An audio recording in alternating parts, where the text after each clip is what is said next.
तर नमस्कार विद्यार्थी मित्रांनो, स्वागत आहे तुमच्या आपल्या आवडत्या यूट्यूब चॅनलमध्ये सक्सेस स्टडी पॉईंटमध्ये. तर बघा, आता नुकताच 10वीचे पेपर संपलेले आहेत. 10वीची मुलं आता फ्री झालेले आहेत.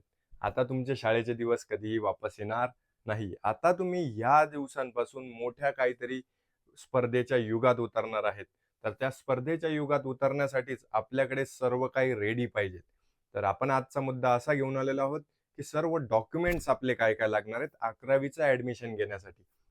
जेव्हा केव्हा आपण पुढे काही इंजिनिअरिंगचा असेल, कोणत्याही प्रकारचं डॉक्टरला असेल, एमबीबीएस, नीट, जेईई, सीईटी काहीही करणार असेल, त्यासाठी आपल्याला डॉक्युमेंट्स कोणते कोणते 10 डॉक्युमेंट्स आहेत ते आपल्याकडे रेडी असायला हवेत. आता आपल्याकडे 10वीच्या सुट्ट्यानंतर वेळ आहे, त्याच्यात आपण हे डॉक्युमेंट्स काढून घेऊ शकतो.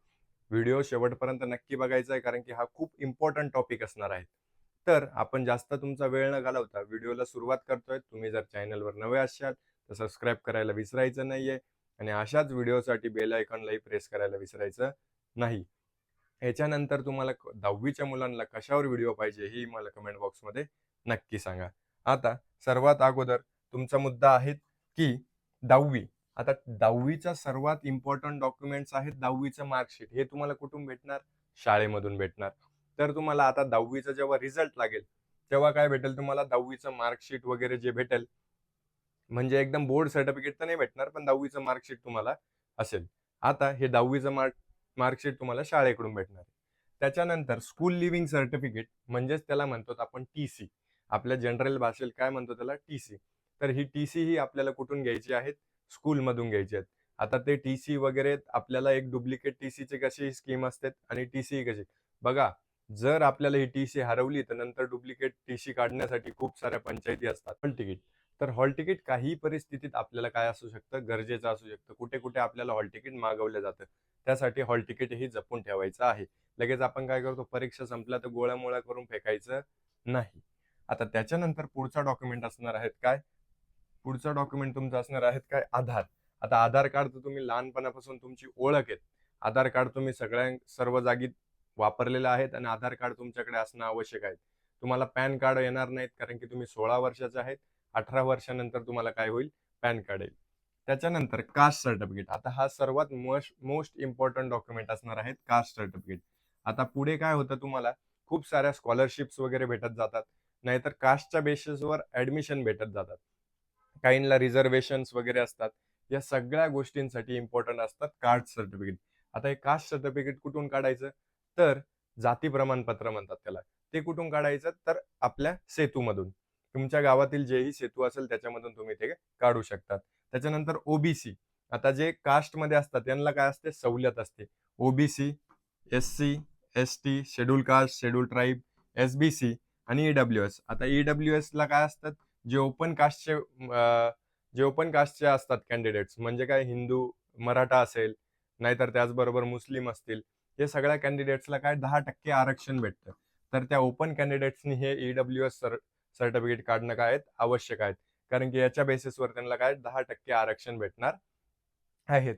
तर त्याच्यासाठी ईडब्ल्यूएस हे त्यांच्यासाठी महत्वाचे होणार आहेत. याच्यावर तुम्हाला आरक्षण भेटून, म्हणजे कमी मार्क्स, थोडेसे मार्क्स कमीही असले, त्याच्या बेसिसवर तुम्हाला काय होतात? नंबर तुमचा लागून जातो.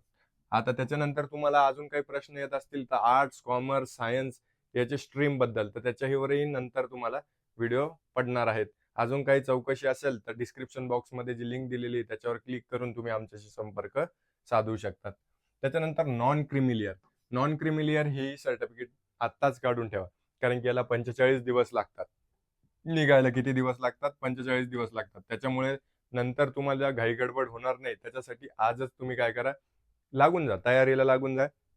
व्यवस्थितरित्या हे काय करायचे? डॉक्युमेंट्स काढून ठेवायचे. त्याच्यानंतर इन्कम सर्टिफिकेट, वार्षिक उत्पन्न. आता 1 वर्षाचंही वार्षिक उत्पन्न भेटतं आणि 3 वर्षाचंही वार्षिक उत्पन्न भेटतं. दोघेही वर्षाचं तुम्ही काढून ठेवायचं. कारण की वार्षिक उत्पन्नावर तुम्हाला काय केलं जातं? स्कॉलरशिप तुम्ही पात्र आहेत की नाहीये हे ठरवलं जातं. त्याच्यामुळे वार्षिक उत्पन्न काढणं गरजेचं आहे. आता डोमेसिल म्हणजेच काय? रहिवासी. तुम्ही ज्या गावाचे, ज्या तालुक्याचे, ज्या जिल्ह्याचे रहिवासी आहेत, त्यासाठी तुम्हाला डोमेसिल सर्टिफिकेट काय आहेत? काढावं लागतात. म्हणजे रहिवासी सर्टिफिकेट त्याला आपण मराठीमधून म्हणतो. हेही तुम्हाला सेतूमधून इझिली अवेलेबल होऊन जातं. पण ह्या सर्व डॉक्युमेंट्सला काय लागतो? वेळ लागतो. त्याच्यामुळे काय आत्ताच काढून ठेवायचे. Special category.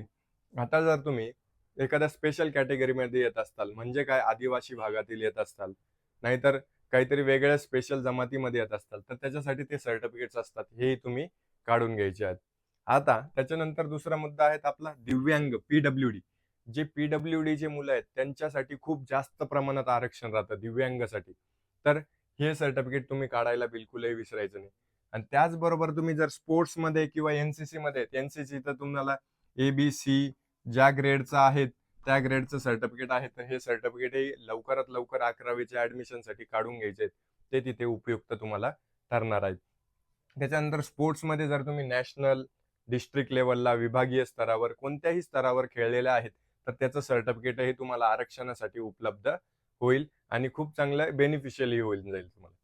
त्याच्याच नंतर आता पुढे बघा काय करायचं. ह्या सर्व डॉक्युमेंट तुमची ही प्रोसेस कशी असणार आहेत? ऑनलाईन असणार आहेत. जेव्हा तुम्ही तिथे डॉक्युमेंट्सही सबमिट करशाल तेव्हा काय होतं, तुमचं डॉक्युमेंट व्हेरिफिकेशन होतं. तेव्हा तर तुम्हाला सर्व ऑफलाईन मध्ये फॉर्म देणारच आहेत.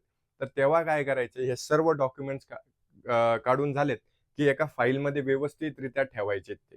आणि त्याच्यात काय करायचं, एक तुम्हाला एकदम बेस्ट आयडिया आहे की जो डॉक्युमेंट आपण ठेवतोय त्याचं काय करायचे, स्कॅन करून पीडीएफ ही बनवून घ्यायची. म्हणजे आपले जे ऍप्स राहतात ना त्याच्यामधून स्कॅन करून पीडीएफ करून घ्यायची. तर ते पीडीएफ केलेलं काय होतात, आपल्याला लगेच सांगितलं कोणताही फॉर्म भरायचा याच्या पुढेही आपल्याला आपल्या मोबाईलमध्ये स्टोअर असतात. त्याच्यानंतर जी ईमेल आयडी आणि जो नंबर लिंक आहे तुम्हाला बँक अकाउंट वगैरे सगळीकडे एकच नंबर लिंक ठेवायचा. आणि जी ईमेल आयडी बनवली आहे तुम्ही त्याच्यावर तुम्ही अवेलेबल राहायचं, म्हणजे ते बघत राहायचं. आणि जी ईमेल आयडी ती सर्वीकडे एकच द्यायची, नंबरही एकच द्यायचा, कारण की नंतर याच्यात खूप अडचणी येऊ शकतात. त्याच्यानंतर त्याच्यानंतर बघा डॉक्युमेंट्स जे आहेत त्या डॉक्युमेंट्सवर, सर्व डॉक्युमेंट्सवर एकच जन्मतारीख आहे. हे जन्मतारीख आहे, नाव आहे, तुमचं आडनाव आहे, तुमच्या आईचं नाव, वडिलांचं नाव, ज्यांचं ज्यांचं नाव आलंय त्याची स्पेलिंग वगैरे सर्व काही व्यवस्थित एकच आहे का हे चेक करणं खूप आवश्यक आहे. जर नंतर एकही याच्यावर आता समजा आमच्याकडे एक कॅन्डिडेट होता, त्याची बर्थ डेट चुकलेली होती, म्हणजे वर्ष चुकलेलं 2003च्या जागी 2004 झालेलं. तर अशा परिस्थितीत त्याला ते 1 वर्ष लागून गेलं. तर हे तेव्हा नंतर व्हावं नाही त्याच्यासाठी आत्ताच तुम्ही काय करा, हे तयारीत राहा. कारण की ते जर तुम्ही आता टाळलं तर तुम्हाला काय होणार आहे, व्यवस्थितरित्या इथे कळून जाईल आणि इथेच तुमचा प्रॉब्लेम हा सॉल्व्ह होऊन जाईल. म्हणजे हे सर्व तपासणं काय, सर्व डॉक्युमेंट्स निघाल्यानंतर हे सगळं तपासणं गरजेचं आहे. त्याच्यानंतर 5-5 झेरॉक्स कॉपी तुम्ही काढून ठेवायचे. प्रत्येक डॉक्युमेंट जे आपण ठेवतोय फाईलमध्ये त्याच्या मागे 5 झेरॉक्स असणं आवश्यकच आहे.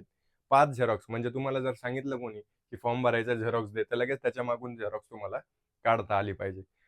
तर ह्या सर्व गोष्टींचं तुम्ही काय झालेलं पाहिजेत, अगोदरपासून प्रिपेअर राहिलं पाहिजेत. आणि याच्यातही तुम्हाला काही अजून अडचणी असतील तर विद्यार्थी मित्रांनो, कोणत्याही क्षणी कधीही तुम्ही मला 9172278378 या नंबरवर कॉल करू शकतात किंवा डिस्क्रिप्शन बॉक्समध्ये जी लिंक दिलेली आहे त्याच्यावर तुम्ही मला संपर्क साधू शकतात. जर तुम्हाला व्हिडिओ आवडला असेल आणि इन्फॉर्मेटिव्ह वाटला असेल तर नक्की लाईक, शेअर, सबस्क्राईब करायला विसरायचं नाहीये. आणि तुमचेही मित्र जे 10वीत असणार आहेत, नाहीतर जे 10वीत जाणार आहेत, त्यांच्यासाठी हा व्हिडिओ इन्फॉर्मेटिव्ह ठरेल. त्यांना सर्वांना नक्की शेअर करा आणि नक्की लाईक, शेअर, सबस्क्राईब करायला विसरू नका. थँक्यू.